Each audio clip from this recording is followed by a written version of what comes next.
Good afternoon, everybody. Today we have a work session meeting of the City Council here in the Cape May City Hall Auditorium. Today is Wednesday, June 5th, 2024. The time is now 3:05. Please join me for the Pledge of Allegiance.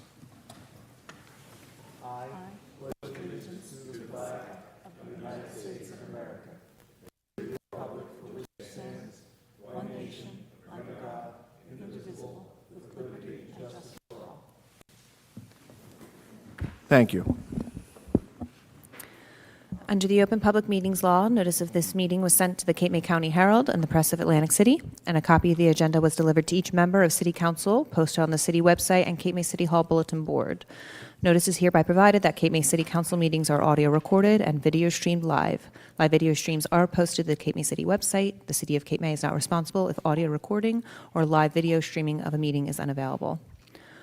Roll call. Deputy Mayor Baldwin. Here. Present via telephone and arriving shortly. Councilmember Meyer is absent. Councilmember McDade. Here. Mayor Mullock. Here. Councilmember Yeager. Here. City Solicitor Gillen Schwartz. Here. City Manager Dietrich. Here. Deputy City Manager Riggs. Here. Deputy City Clerk Turner. Here. And Chief Financial Officer Haney. Here. Any additions or deletions tonight, Council? Any additions or deletions? No, I don't believe so. Okay. All right. Moving on to Employee of the Month. City Manager or Employee of the Month? Thank you. If I could have Jack come on up. Our Employee of the Month is Jack Dennison. He's works in the Public Works Department. He's started in 2019 as a Laborer 1 and now is a Laborer 3 with us. Resides over in North Cape May and just loves hanging out with his friends and family and in the spare time. So some of the descriptions from Jack's coworkers and peers describe Jack as extremely respectful, dedicated, and very genuine friend and employee. He's very helpful to multiple departments. He always asks what more can he do when he's working, especially if he's working in and around City Hall. He's a really good example of our model employee that we really look for. He's always excited and energetic to get out there and do the work that he's assigned for the day, and he's always doing it with a smile on his face, because that's the smile you'll see almost whenever you catch him out and about. That is the smile that you see, and he's always really highly dependable. So I just want to congratulate Jack on being Employee of the Month for helping out the Public Works Department and the city.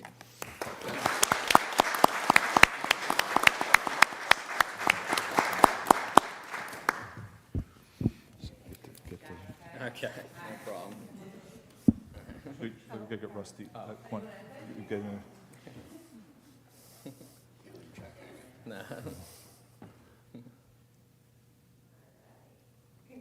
Yeah, thanks, Aaron.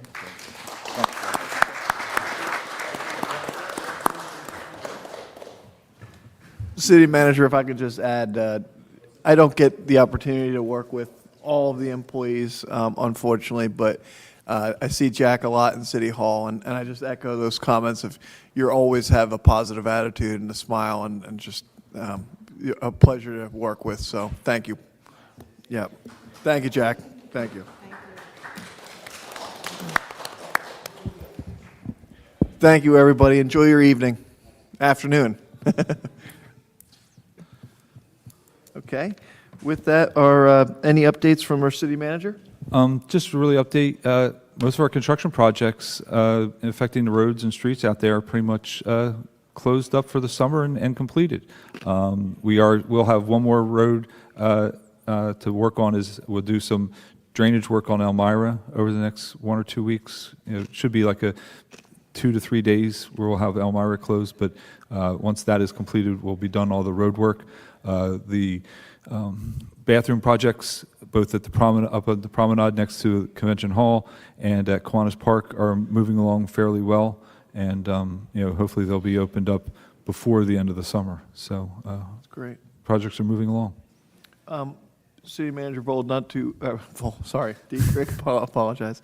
Paul, I did see an update too from the county engineer in regards to the crosswalk in front of King's Ice Cream and Right. Collier's there. So if you've noticed, they have revised, I'll say, the paint striping on the ground. You know, the stop bar at Colliers has been moved forward a little bit. The radius and turning movements added some arrows in there just to kind of make sure that people know where to go, where to stop. The city's also added some fencing on Lafayette Street, like on the Rotary Park corner side, to kind of prevent people from walking from that Rotary Park corner to go towards the ice cream shop.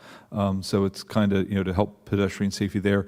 We're anticipating having a field meeting with the county and their consultant just to go over, because the only thing that they have to finally do is come out and do the brick inlay crosswalks, and that, you know, they're going to put a brick inlay in that island area just to kind of make it more presentable. But I think before they do that, they just want to get all the stakeholders back out there just to make sure everybody's good. But I think it does, you know, with the changes, moving that stop bar up and some of the changes, I think it's functioning a little bit better now. Good. Thank you very much. City Solicitor? I don't have anything tonight, Mayor. Thank you. Okay. On to ordinances for introduction. Yes, we have 534-2024, an ordinance amending Chapter 310 of the City Code concerning licensing and permits to include permitting for limited use of public property in the city of Cape May. Do I have a motion?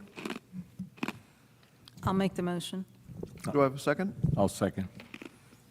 Any questions or comments, council? Roll call? Oh, I'm sorry. That's okay. Pardon me. I just had a question.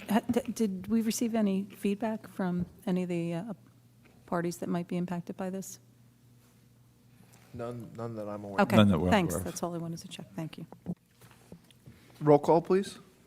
Councilmember Yeager? Yes. Councilmember McDade? Yes. Deputy Mayor Baldwin? Yes. Mayor Mullick? Yes. Next, we have 535-2024, an ordinance amending Section 158-9 of the City Code regarding prohibited acts on the beach. Do I have a motion? I'll make motion. Do I have a second? I'll second. Any questions or comments, council? Roll call? Councilmember Yeager? Yes. Councilmember Meyer? Oh, is absent, I'm sorry. Councilmember McDade? Yes. Deputy Mayor Baldwin? Yes. Mayor Mullick? Yes. Next, we have 536-2024, bond ordinance providing for various beach utility improvements by and in the city of Cape May, in the county of Cape May, state of New Jersey, appropriating $1,400,000 therefore, and authorizing the issuance of $1,400,000 bonds or notes of the city to finance the costs thereof. Do I have a motion? I'll make the motion. And I'll second. Just as a general, because we have several bonds on the agenda, could I ask our city manager and CFO just to give us a brief explanation on the normal process of capital budgeting? I'll let Kevin, if you Yeah, want, I can, give us a start.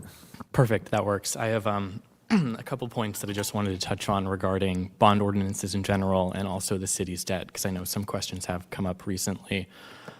So first, I just want to note that a bond ordinance does not issue any debt. No debt is being issued tonight or even upon adoption of the ordinances. Bond ordinances simply create budget lines that we can then spend against as we pursue the projects that are detailed in those ordinances. And then they also give us the ability to issue debt further on down the road if we desire. Once a bond ordinance passes, it sits in an unfunded status. As we begin to spend against the projects, we use funds on hand, and then we can either pay ourselves back in future budgets or group together ordinances for a debt issuance. If we do pass a bond ordinance and end up not pursuing the projects or they come in cheaper than expected, we can just cancel them by resolution and then they go away. It might be asked why we don't just use our surplus to pay for the projects, to which I say that we are. We are currently using a higher level of surplus than we have in previous years in order to fund projects, while also keeping it at a steady level that we are then able to regenerate, because it's irresponsible in any budget year to use more surplus than you are able to regenerate. That just creates holes that you then have to fill in future budgets. It might also be asked why we don't just include these projects in the adopted budget, which, again, I say we are doing that. We included $2 million in this year's budget specifically for current projects and then also going back and funding historic ordinances. A penny on the tax rate right now is about $300,000. So if we were to start including more projects, that would kind of blow that up for everyone. However, with debt issuances, we are much more able to fit our annual debt service payments within the annual budget while also keeping that at a steady level from budget year to budget year. We work closely with our auditors and bond counsel to both track current issuances and then also plan future issuances. We typically wait for one issue to fall off to then pick up the slack with a new issue, which again keeps our annual debt service payment flat from budget year to budget year. Regarding the current status of the city's debt issuances, per our latest debt statement, we have outstanding $29.9 million of general obligation bonds. The nearest term issuance rolls off next year, and the longest term issuance rolls off in 2036. I know it's been brought up a couple times that the city is issuing debt for 30, 40 years, but that's not the case. We typically try to keep it within 10 to 15 years or pay it off as quickly as we can, so we're not burdening future generations, essentially. We've also worked with the auditors to project out a 10-year plan for debt payments, debt issuances, and within the next 70 years, we have about $50 million of capacity for issuances, and that's keeping the budget flat completely. So we're not in a tricky situation in terms of debt or capital planning. I think we have it all pretty solidly worked out with auditors and bond counsel. That's great. Thank you very much for that explanation, Kevin. Can I, Kevin, yes, Kevin, isn't it, well, it was at least fair to say that keeping more money in surplus, we made interest off of that? Correct. At the time when you were going out for bonds, the percentages were very low. I'm not sure Yes. if the market's still sort of bearing that out. Yeah, so keeping money in surplus, we make interest on that, and then also having a higher surplus helps with your bond rating to get you better rates when you issue debt. Oh, sorry. And then, And if I could, or Just one more Oh, go question, ahead. and I think, most people might not understand if they're reading the details of this. We'll see items as small as a gurney or even trash cans in here. Right. I mean, there's a reason for, they obviously would normally be operations, but they're being lumped into all one category for, yeah, similar items are lumped into similar categories. So like safety equipment, for instance, that was where you'd see like gurneys, AEDs, things like that. So they get lumped into one category to then pay for, like a department most likely needs multiple in 1 year. Right. So that's why you'd lump them together and then take that out of capital. That's great. Any other questions, council?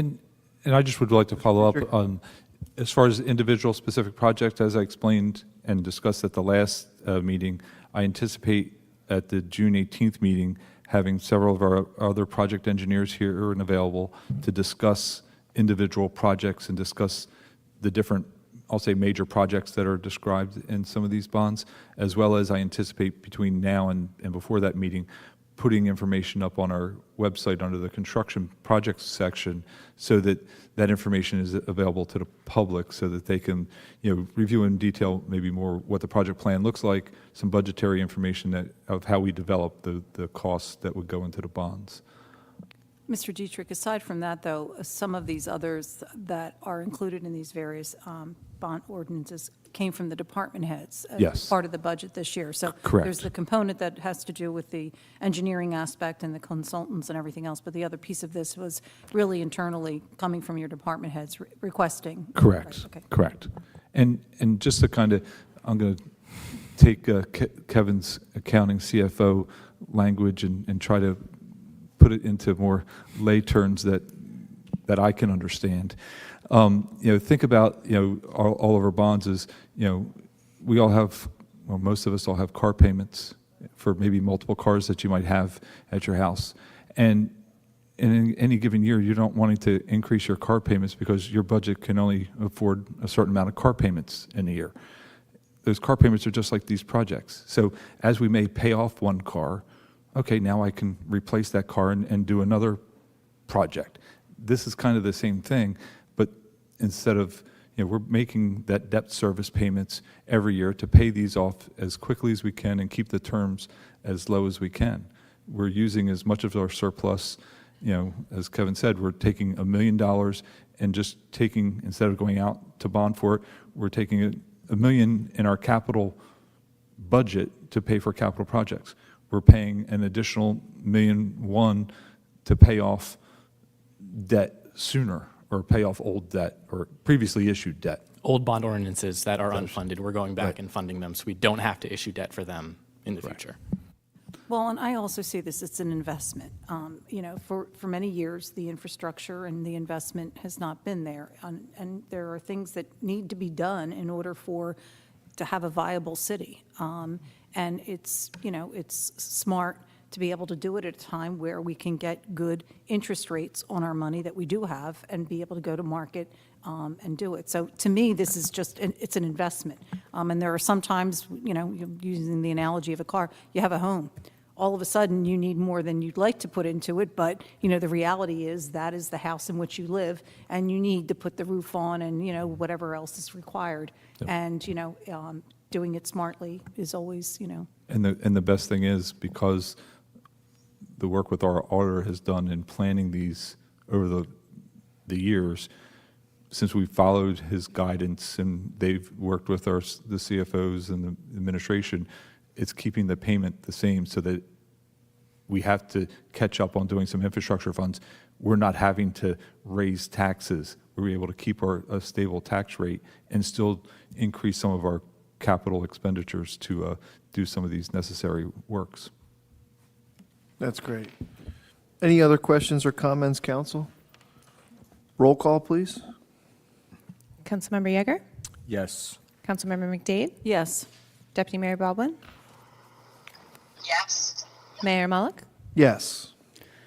537-2024, a bond ordinance providing for various water sewer utility improvements by and in the city of Cape May, in the county of Cape May, state of New Jersey, appropriating $1,800,000 therefore, and authorizing the issuance of $1,800,000 bonds or notes of the city to finance the costs thereof. Do I have a motion? I'll make the motion. Do I have a second? I'll second. Any questions or comments, council? Roll call? Councilmember Yeager? Yes. Councilmember McDade? Yes. Deputy Mayor Baldwin? Yes. Mayor Mullick? Yes. 538-2024, bond ordinance providing for various 2024 capital improvements by and in the city of Cape May, county of Cape May, state of New Jersey, appropriating $9,820,000 therefore, and authorizing the issuance of $9,352,380 bonds or notes of the city to finance the part of the cost thereof. Do I have a motion? I'll make the motion. Do I have a second? Second. Any questions or comments? Roll call? Councilmember Yeager? Yes. Councilmember McDade? Yes. Deputy Mayor Baldwin? Yes. Mayor Mullick? Yes. 539-2024, an ordinance authorizing a special emergency appropriation as per NJSA 40A:4-53 in the amount of $250,000 for the preparation of an approved tax map. Do I have a motion? I'll make the motion. Do I have a second? I'll second. Any questions or comments? I just had a question, Mr. Dietrich. This is going to be just to update the tax map, doesn't involve any assessments at this time or anything else that may come as a later process? Correct. Okay. Correct. But we need to start now. Sure. Because creating a digital tax map is going to take probably at least a year. So we need to start now to be Okay. prepared. All right, thank you. And we have not received any word as to... We have not received any official word. Oh, all right, thank you. Thank you. Any other comments? Roll call? Councilmember Yeager? Yes. Councilmember McDade? Yes. Deputy Mayor Baldwin? Yes. Mayor Mullick? Yes. All right, next, we have the public portion on the resolutions only, Mayor. Anyone wishing to speak on resolutions this evening, please come to the microphone, state your name and address.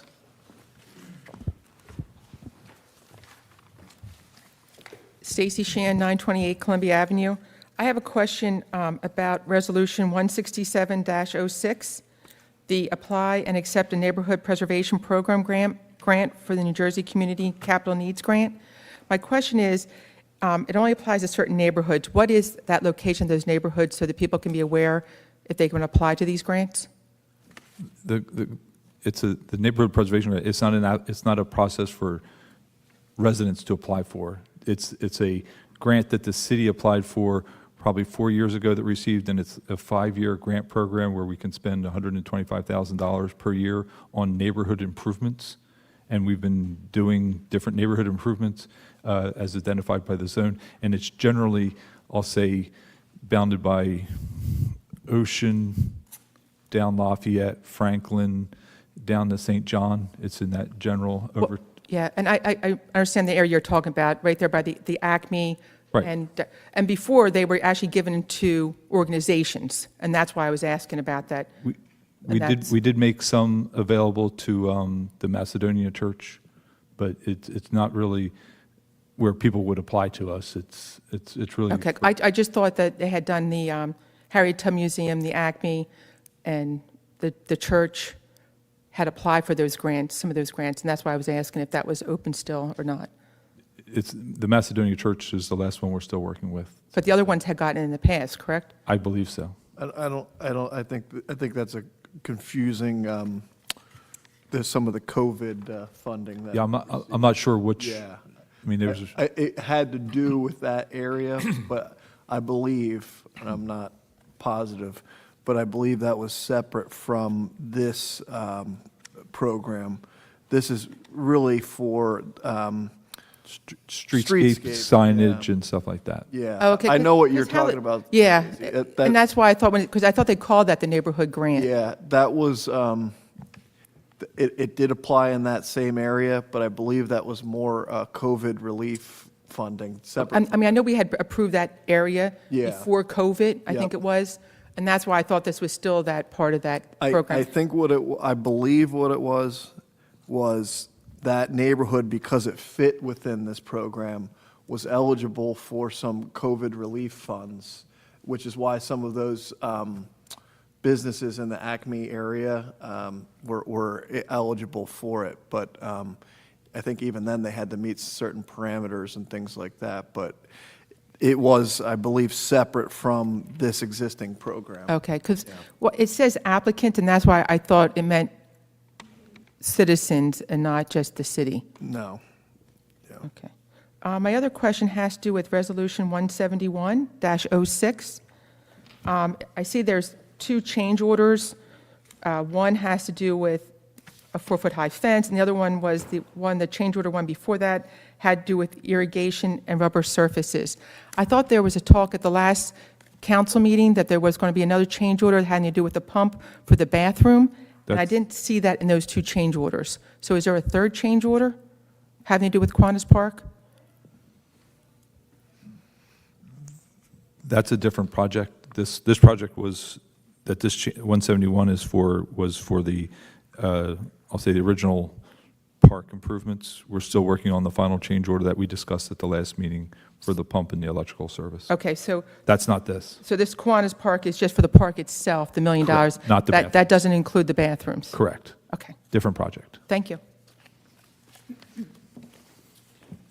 Any other comments on resolutions this afternoon?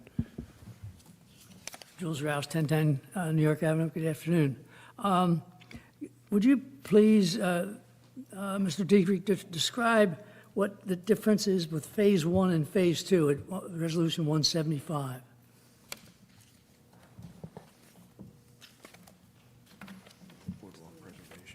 I'm just getting it. There's right. That's the boardwalk preservation. Yeah, So phase one, if you recall, as part of the boardwalk preservation assessment, was, I'll say, where the existing face of the promenade and the promenade surface itself and the ramps and the associated encumbrances of the existing promenade does that needs include repair. the widening?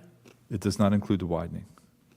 So phase one is purely rehabilitation of the existing promenade as it exists today.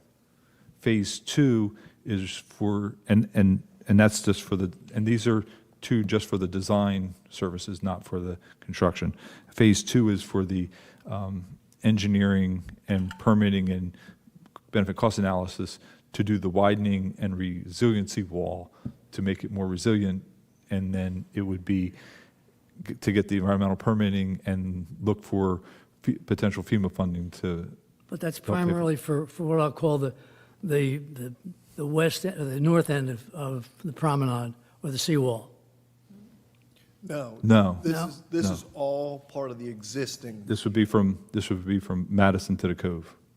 Okay, so both Phase 1 and Phase 2 are involving from basically Madison to the Cove? Yes. Phase 1 is to repair the existing. Phase 2 is to construct a resiliency wall and do some widening on the ocean side of the existing promenade. And the seawall project gets you from That's totally from independent? poverty. Totally independent. Totally independent, up to where we're talking about. So we've not budgeted or come up with any kind of allocation of dollars? Or we have, For which? for Phase 1 and Phase 2? Phase 1 we do. We received the, was it $1.6 million I believe it. grant from the promenade, from the Boardwalk Preservation Fund. So we have construction funds to construct Phase 1. We don't have sufficient funds to construct Phase 2. That's why we're working, the consultant is going to prepare a benefit cost analysis and do the permitting to apply for a FEMA mitigation grant, similar to what they did on the seawall extension project, and where we have $25 million of FEMA mitigation grant funding. But that funding's not been approved by FEMA. It has been tentatively approved, but it's going through the various, before you get the final approval for that FEMA funding, they go through and do all of the environmental checks and historical checks and make sure it meets all the program requirements, and then they give it the approval. Which, it's kind of, if, at our level that we've gotten it, we'll get the funding as long as we meet all the dot our i's and cross our That t's. project is still down the road. We anticipate it could go to construction this fall, winter. Okay. Want to go back to Phase 1 and Phase 2 again. Have these two projects been run by DEP and the Army Corps? Well, Phase 1 doesn't need any permits because it's rehabilitating an existing structure, so we don't need a permit. Okay. Phase 2 is part of, that's what Permitting. part of there is, permitting services. They're going to apply for the permit. Okay. If I can refer to 176, will there be conditions built within this resolution? Basically, are they going to be required to provide security, as an example, carding? How is that going to be controlled, and what involvement will the city have? The RFP that you're referencing is the alcohol beverage concessionaire vendor for convention hall events. Mr. Gillen Schwartz. Thank you. What a look.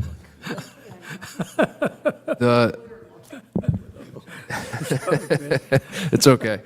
You're referencing the alcohol beverage concession vendor for convention hall events, and the answer to that is yes. The RFP has a number of conditions built into it, including insurance requirements.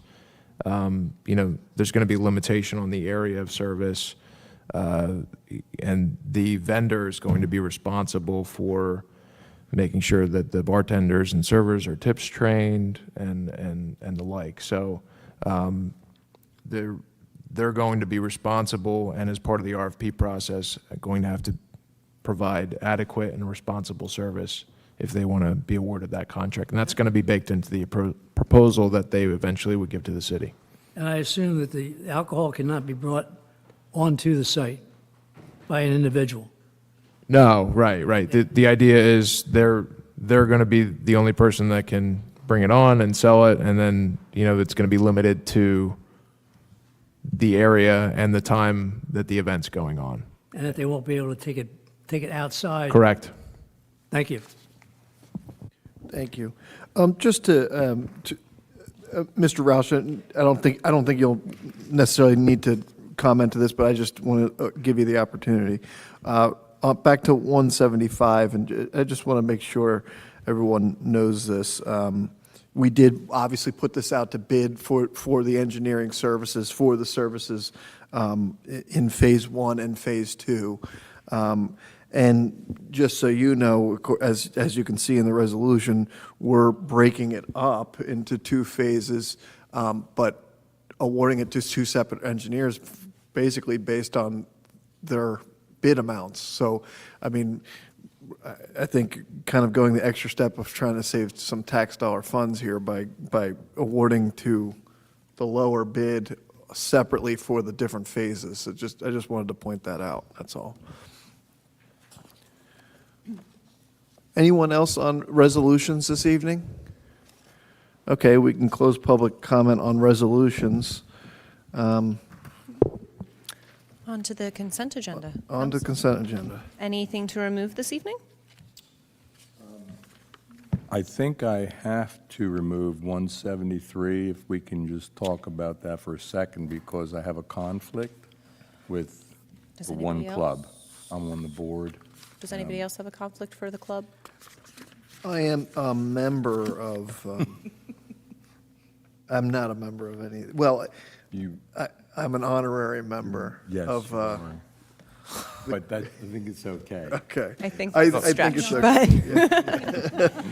okay. Okay, I mean, I think even if you are a member, I would say you could probably vote, but if we're going to be conservative, Yeah. Councilmember Yeager, if you want to abstain, I'm sure it would not be a problem. I defer to Mr. Gillen Schwartz on that. I'm okay with that. If we have too many recusals, we're going to need to take a vote anyway, because Yeah. this is going to need to Yeah. be voted on. Right. But that's fine.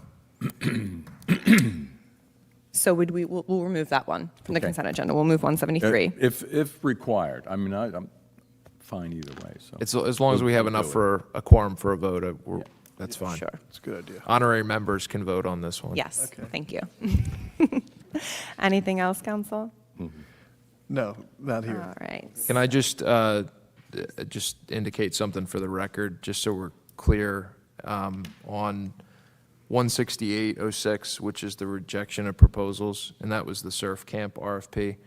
It says in here that we're rejecting, and I just wanted to be clear about the discussions that led to this resolution. And rejection in this case is not a reflection on either of the bidders. We both had really, I think the professional staff thought we had very good local people and businesses making proposals. This is a rejection because the city is just not in a position to deploy their program this year. So just wanted to make that clear, that this should not be interpreted as a reflection on either of those two who are qualified bidders. It's just recognizing the city wasn't able to pursue this program this year, and we'll be looking to reevaluate that next year. That's it. Thank you. Okay, so other than 173, we're good to go. Motion to accept the consent agenda. Do I have a motion? I'll make the motion. Do I have a second? I'll second. Roll call? Councilmember Yeager? Yes. Councilmember McDade? Yes. Deputy Mayor Baldwin? Yes. Mayor Mullick? Yes. And 17306, 2024, a resolution approving alcoholic beverage club license renewals for the 2024-2025 license year. Do I have a motion? I'll make the motion. Do I have a second? I'll second. Roll call? Councilmember Yeager? Abstain? Councilmember McDade? Yes. Deputy Mayor Baldwin? Yes. Mayor Mullick? Yes. All right. New business? City solicitor, any news business? Nothing tonight, Mayor, thank you. City manager? I just had 2 things. One, we've announced that we're going to do a rededication of the Cove Pavilion on June 14th at 7:45. I think the project that Public Works constructed turned out very well, and we thought it was appropriate, on Flag Day to do a rededication to that. So I hope everybody can come out that evening and join us in reopening the Cove Pavilion. That's great. They really did a great job. It looks wonderful. Yes. I meant to do it in my update, but I just wanted to report beach tag sales were up for the first, through Memorial Day weekend through June 2nd. I think the we were up over $40,000 in revenue, and I'm trying to think where the count was. I think we had over 2,261 daily tags during that week. Wow, So that just that's great. gives you a break. And they sold 655 seasonals that week. Wow. So we were busy. Very good. And, it shows a good, if we have good weather, it's going to be a good summer. Yep. That's City all I. Clerk? Yes, Mayor, I would just like to remind everybody that the city is encouraging participation in the Book Brigade that is on June 13th at 1 p.m. This is going to be from the existing Ocean Street Library to the newly renovated Franklin Street School Library. More participants, the better, so please meet at 1 p.m. for that. Immediately following after that at 3 p.m. is the ribbon cutting ceremony. And Mr. Dietrich would like me to share that City Hall will actually be closing at 1:45 p.m. that day to support the Book Brigade so that the employees can also participate. 12:45. 12:45, I'm sorry, did I say 1:45? 12:45 that day, immediately before the Book Brigade, so that we could also participate. We will make that known on social media and put signage on the door so people do have advance notice on that. Is there like a staging area where people should report? I mean, has the logistics been worked out on that yet? Yeah, so everybody's going to report at the Ocean Street Library, and then it's going to go from there Okay. down to Washington, and then right up to the front of the Yeah, I'm trying to library. make the Village Green community be aware, Yeah. so I want to make sure to tell them where to go. Okay, thank you. Yep. That's great. Anything else, City Clerk? Thank you very much. And actually, I forgot to mention during our city manager's comments that we had a meeting on, I guess it was, what was it, Thursday? That the city clerk, of course, announced the blood drive. I totally forgot about it, probably a little willingly. I'm so afraid of getting, I did it in high school a couple times, but in any event, Paul was late to the meeting, but only because he was giving blood. So I thought that was actually a pretty good excuse, so Really thank can't you yell very at him much. for that. No, exactly. We've been having a So- pretty good turnout, so Yeah, yeah, well, that's please keep coming. We pretty much max out That's every great. day, more or less, but, so Yeah. thank you. So it was very, very nice, Paul. Council members, Deputy Mayor? Just to add on with what the clerk is talking about as far as the Book Brigade and the opening of the library. I had the opportunity to go over and tour the library. It's a spectacular transformation. It really is amazing. The attention to detail is just spectacular. So please, the more participation there is really going to be fabulous. I do know that Councilmember Meyer sent flyers out to a lot of the organizations, and expect a wonderful day. Hopefully the weather holds out for us. So, and that's all. Deputy Mayor, do they have an itinerary of events that they'll be having, or, set work session, or workshops, or, what they'll actually be offering? Well, I think the programming is going to be very similar to what the programming Okay. in the existing Okay. library. That would be good So- information for people to know, so that they would be. We You should, have that. we'll make sure we have Yeah. that. Am I, So- am Do I you want me under- to touch on some of what they're going to have there? I mean, I know after, as part of the grand opening, the building will then be open, and Thursday is their normal 8 hours, so I think they're anticipating having the library open to 7 or 8 o'clock that evening, so it'll be, they'll have plenty of opportunity for the public to stop down Yeah, I and think look at people are this just great interested. asset. Are they going to expand some of the programs that maybe the other library could not accommodate? And what are those plans for the future? So they're looking at like Zumba, yoga, in that top floor Okay. where it's a large room. Right. You can also do video programming up there. Then you have the CCA, which is going to be housed there. They'll probably do some sort of an opening at a later date, I believe, but that they're going to be there in attendance. There's reading rooms, cooking demonstration in the basement. Okay. There's the teens room in the library itself. It's just, and they're going to be expanding, Okay. the programming. Good. that they have I've there. heard a lot of comments, or, there are rooms where we could go and play cards, people like to get together, do those kinds of things. Just more of a community room where people could sit down together, so. Yeah. Okay, great, thank you. That's great. Okay, Councilmember McDade. Just briefly, I had a conversation with the gentleman from the Jitney service just to check out how the numbers were. Very good on Memorial Day weekend. Friday started out, just probably about 100 to 125. But they said Saturday and Sunday were very busy. What they said, the feedback was a lot of return people who have been using it, that the app, they love the app, so they're really happy with it. They took the opportunity, they dropped off a lot of the brochures at a number of the hotels. I'm going to get with Casey when she gets back and talk also with Doreen and Bernadette, just see really making sure that the hotels are really promoting it. But they said the numbers were very solid, and they liked the fact that they were hearing that there were a lot of return people, so. That's great. Yeah. Okay. Yeah, I think one thing, and I know you've already worked on this, but it's kind of nice, is even working with our realtors in regards to, hey, what are some of the things that you might want to do before you get here? Maybe download the Jitney Surfer app. Right. Maybe download Park Mobile. And maybe at some point the Daily Beach tags. Right. But, I think it is nice to have those amenities ready. Well, it would be nice if maybe that we could give some of the brochures to the realtors, and they would encourage their property owners to put them in the property. Yeah. That way people are aware, Yeah. just not, trying to figure it out when they get here, but that it's part of their welcome package. So I Yeah. can talk to Casey about that, too. That's great. Center as well. Yeah. They're there. Oh, yeah. Councilmember Yeager? Nothing tonight. Thank you, Mayor. All right, and I just share in the excitement of the library grand opening. I think that's just going to be a really special day in the history of Cape May, so I'm excited for that. With that, open it up for public comment. Anyone wishing to speak, please come to the microphone, state your name and address. And thank you. If I could just jump in real quick.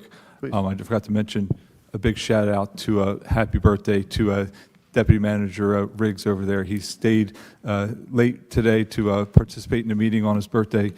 So we're hoping to have an easy early meeting so he can head out and grab a birthday dinner with his wife later. So just wanted to say happy Happy birthday, Justin.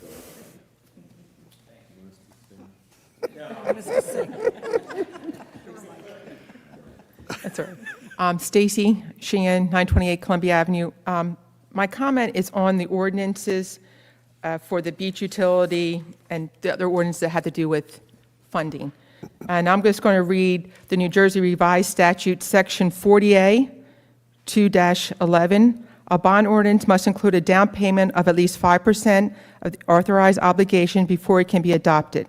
The down payment must be available before the ordinance is finalized.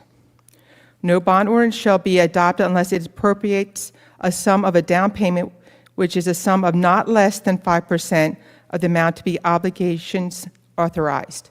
So I noticed that these bonds do not have a statement from the CFO where this 5% is coming from. That does not apply to self-liquidating utilities. If a utility is self-liquidating, you do not need the 5% down payment. So we only need it for the current fund where we generate revenue through taxation. So there is the current fund. So you have it listed for the current fund then? Yes. Yep. Okay, but not the other But ones? water, sewer, and beach do not need the, because it's a self-liquidating utility, so you don't need that 5%. So there's no 5% down for anything of the utilities? No, correct. Okay. Thank you. Any other comments on, public comments?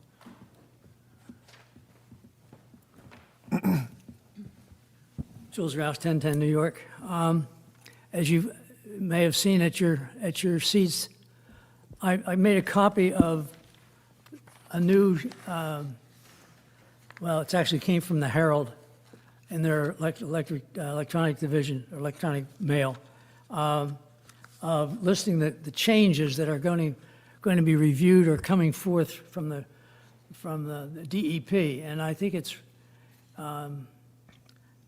I think several things should happen. First of all, you can go online and have yourself be kept in the loop of any changes. And that I find to be very interesting because you really do find out what kind of things are being changed. And I've talked with Mr. Deeker about it. He's following up, and I think he may even have some of the very lengthy reports that are being created. But it's obvious there's going to be some big changes made. And we need to really pay attention to them. and to see how it's going to impact the city, and what may or may not be available in the way of grants or assistance. We have such a special status that doesn't really exist anywhere else in the state, being the National Historic City that we are, and the Coast Guard base, the canal. It's a very, very unusual circumstance that we live in, and offers us, I think, some opportunities that may not necessarily be available to everyone in the state. It's something that I'm very, very concerned with. However, I'm not going to see any of these changes. The only other comment that I'd like to make is within the $9 million authorization, there's a thing in there about the tennis club. Again, remind everyone that's a nonprofit. All of our nonprofits have been required to make whatever improvements they need at their own expense. Now, I know there's the obligation for a handicap bathroom, which is part of a grant application, which has already been approved, or part of it has been approved, and I'm assuming that'll be enough to handle that restroom. However, I caution you to not get tied up in this request by other organizations, nonprofits, for assistance from city taxpayers' money. Where do we stand with the AME Church right now? That grant has not been, or it has been approved? We've received the grant for the second phase from the county. We have not received, we had applied for 2 other grants, one from the State Historic Trust and one from the National Trust, and we've not received any funding from either of those sources.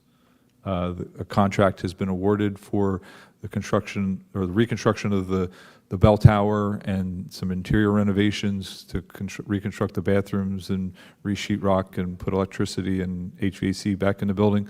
That contract has been awarded, and it's going through its administrative process before they start construction. Will we start construction before the grants are approved? Yes, because the city has funding for that portion of the construction. That's outside the open space grant that we've already received. Right. That was awarded I think 2 meetings ago.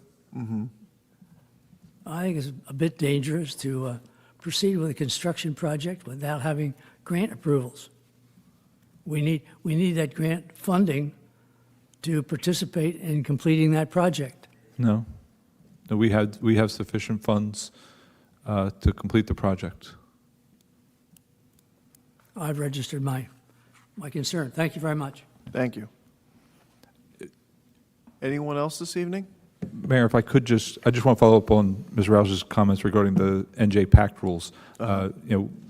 We've been following these rules have been banded around probably for about 1.5 years now. I'm almost positive City Council's probably about 1 year ago did a resolution objecting to the rules, and as well as I know most of the municipalities in Cape May County and many municipality coastal communities did likewise. We've been working with the county and other stakeholders at the chamber in fighting these rules. We've been at stakeholder meetings with the DEP. They clearly are just plowing ahead and not listening to some of our rules or our suggestions. They are taking, I'll say, they're trying to address the complications of potential sea level rise in one fell swoop, that instead of doing it over a planning horizon, they're trying to plan for it and accommodate it now for things that might happen 100 years from now, which I think we all understand that you need to plan, and if we're going to put in and redo things, but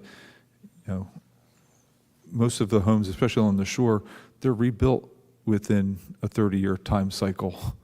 Maybe not within Cape May City, so Cape May City's obviously much different than some of the other shore communities, but you can see shore homes torn down every 10 years and rebuilt. So to design them today for a planning horizon of 75 to 100 years is not really appropriate, but the state is going to continue to move forward. There are two sets of impacts.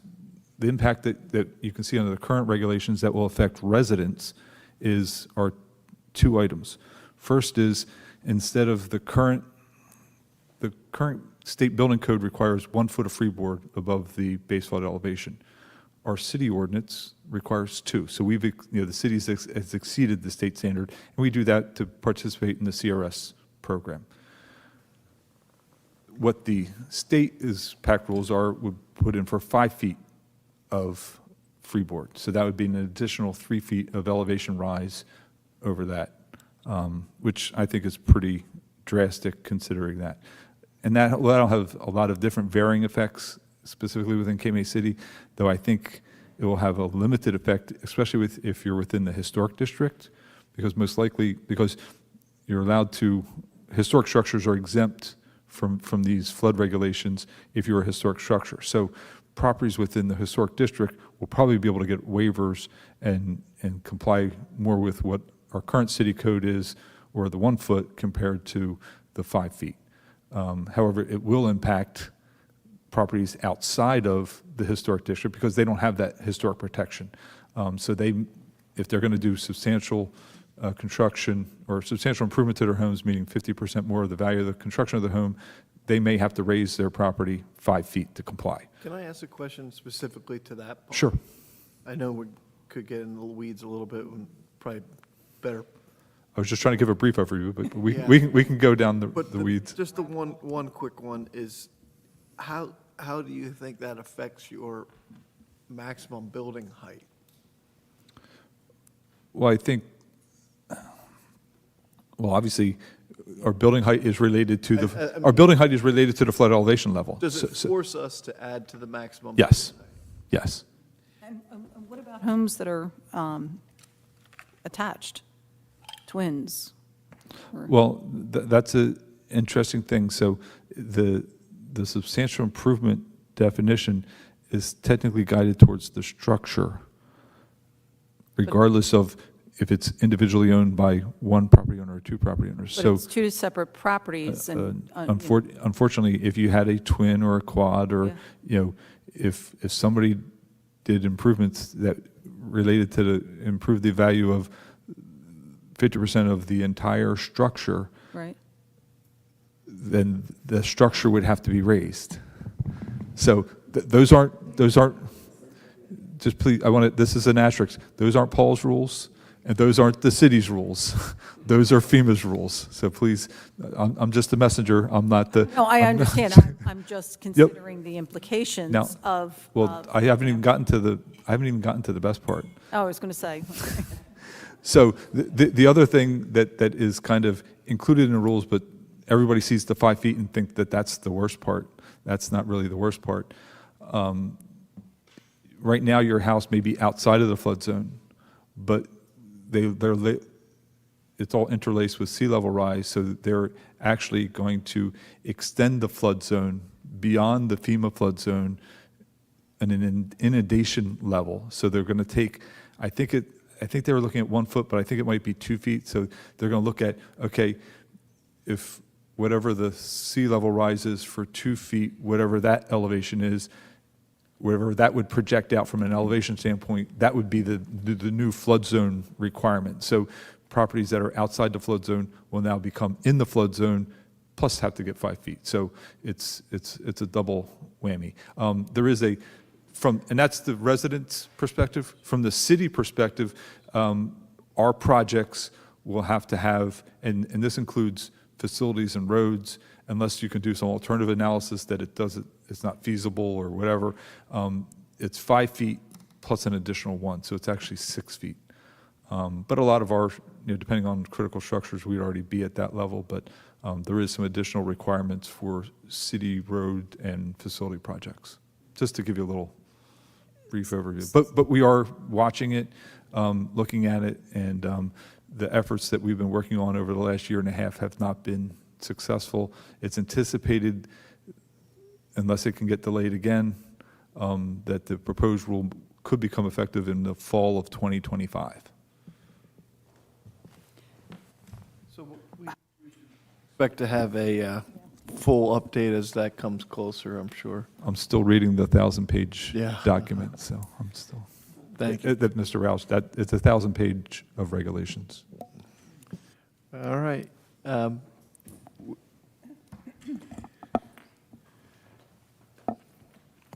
Stacy Shan, 928 Columbia Avenue. Kevin, if I don't mind, a clarification on that bond. I see that it was actually in the bond for the capital. Usually it's on the attachment on the back end of it, of where the money is usually coming from and what account.